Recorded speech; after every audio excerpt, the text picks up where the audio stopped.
So this is actually quoted in President Monson's, or Thomas S. Monson's talk from October of 2009, School Thy Feelings, from General Conference.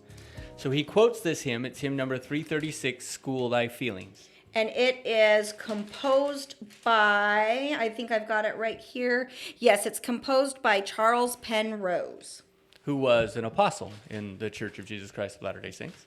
Okay. So anyway, he says, this is the hymn, I'm just going to read it. School thy feelings, O my brother, train thy warm, impulsive soul. Pause. So I like that. It's training impulsivity. Yeah. Not get rid of the emotions, but train yourself to respond differently rather than impulsively. Yeah. Impulsively. Then you're going to love this next line. I can't wait. Do not its emotions smother. There you go. Don't smother your emotions. See, I like this. When we read this, I remember going, wow, I really like this hymn. It's good. Right. We don't want to smother the emotional responses. Our emotions are healthy and good. Right. There we go. Our emotions are good. I'm totally polarized.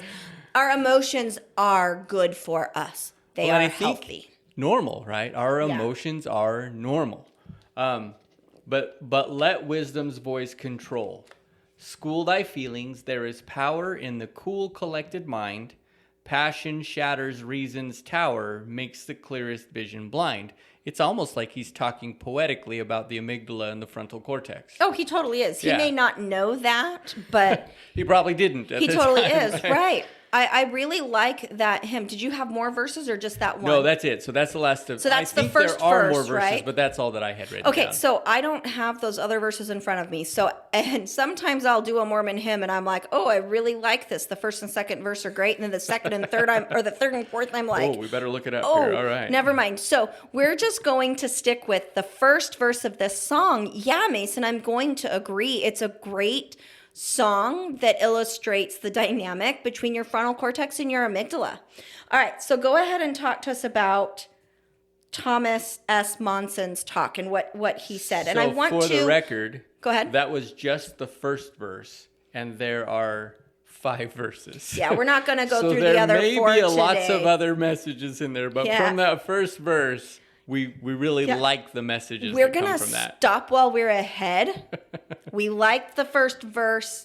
It's working for us. And we're going to shift into Thomas S. Monson's talk. And I'm going to repeat, Mason, what you had said earlier in that intended meaning versus stated meaning. There's a huge difference. I agree with you. I don't think the intention is to smother our emotions, but the words that they're using to describe it are teaching us to do that. And in my opinion, based on the toxic culture within the Mormon church, there is a culture there and in other religions that what we consider or utilize negative emotions, or what I like to say better is uncomfortable emotions, or emotions that make us uncomfortable, are bad, evil, and sinful. So I want to kind of, as Mason gets ready to read this little bit of this talk, I want our listeners to be able to identify the difference between the intended meaning and what he actually said.